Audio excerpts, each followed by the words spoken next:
ഇടുക്കി കുമളി കുടുംബാരോഗ്യ കേന്ദ്രത്തിൽ RSS ആക്രമണത്തിൽ ഭിന്നശേഷിക്കാരനായ ആശുപത്രി ജീവനക്കാരന് മർദ്ദനമേറ്റു. നഴ്സിംഗ് അസിസ്റ്റന്റ് MC സന്തോഷിനാണ് മർദ്ദനമേറ്റത്. RSS പ്രവർത്തകർ ആശുപത്രി ഉപകരണങ്ങൾ തല്ലി തകർത്തു.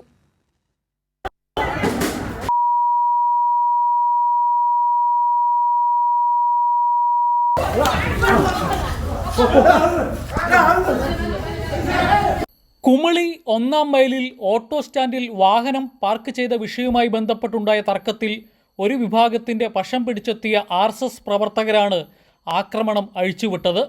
ഓട്ടോ സ്റ്റാൻഡിലെ സംഘർഷത്തിൽ പരിക്കേറ്റവർ ആശുപത്രിയിൽ ചികിത്സ തേടി എത്തിയതായിരുന്നു. പരിക്കേറ്റ ആളുടെ മുറിവ് വെച്ച് കെട്ടുന്നതിനിടെ എത്തിയ 6-അംഗ സംഘം പരിക്കേറ്റവരെയും ഒപ്പമുള്ളവരെയും മർദ്ദിക്കുകയായിരുന്നുവെന്ന് ആശുപത്രി ജീവനക്കാർ പറഞ്ഞു.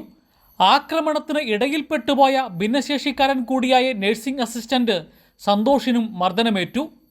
എൻ്റെ രണ്ട് കാലിലും ചവിട്ട് ആ മനുഷ്യനായിട്ട് ചവിട്ടിയതാണ് എൻ്റെ കാലിൽ കൊണ്ടിട്ടുണ്ട്. ഒരു കാലിന് നല്ല വേദനയാണ്. ഞാൻ അത് ഭിന്നശേഷിക്കാരനും കൂടെയാണ്. ആക്രമികൾ ആശുപത്രി ഉപകരണങ്ങൾ തല്ലി തകർത്തു. പുറത്തുനിന്നെത്തിയ RSS പ്രവർത്തകരാണ് ആക്രമണം അഴിച്ചുവിട്ടതെന്നും ഓട്ടോറിക്ഷ തൊഴിലാളികൾക്ക് നേരെയും ആശുപത്രി ജീവനക്കാർക്ക് നേരെയുമുണ്ടായ ആക്രമണത്തിൽ പ്രതിഷേധം രേഖപ്പെടുത്തുന്നുവെന്നും കുമളിയിലെ CPIM നേതൃത്വം പറഞ്ഞു.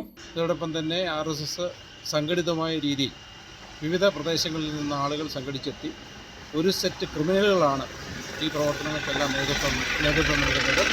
ഇന്നലെ 1-ാം മൈലിൽ വെച്ച് ഈ സംഭവത്തിനൊക്കെ വളരെ മൃഗീയമായ രീതിയിൽ ഇന്നലെ മർദ്ദിക്കുന്ന സ്ഥിതിയുമായി ബന്ധപ്പെട്ട് ഉണ്ടായിട്ടുണ്ട്. ഇതിനെതിരെ CPIMന്റെ നേതൃത്വത്തിൽ അതിശക്തമായ പ്രക്ഷോഭ സമര പരിപാടികൾ ഞങ്ങൾ ഉയർത്തിക്കൊണ്ടുവരും. ആശുപത്രി ജീവനക്കാരുടെ പരാതിയിൽ 6 RSS പ്രവർത്തകരെ പോലീസ് അറസ്റ്റ് ചെയ്തിട്ടുണ്ട്. കൈരളി ന്യൂസ്, ഇടുക്കി.